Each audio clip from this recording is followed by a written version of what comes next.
শুরু করছি তিয়াশা গল্পের পার্ট 3। ছোট ভাইটাকে বাড়িতে আনার পর থেকে একটাবারের জন্যেও তিয়াশার কোলে দেয়নি।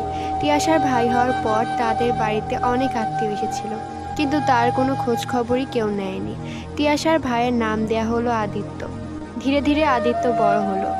এখন তার বয়স 5 আর তিয়াশার 12।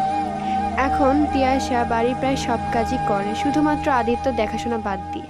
সে ছোট্ট থেকে এখন পর্যন্ত তিয়াশার মা বাবা তিয়াশাকে আদিত্যর সাথে খেলতে বা কথা বলতে দেয়নি।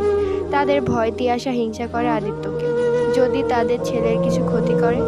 একদিন তিয়াশা একটা কাচের প্লেট ধুতে গিয়ে ভেঙে ফেলল, আর তিয়াশার মা সেজন্য তাকে সারাদিন খেতে দেয়নি।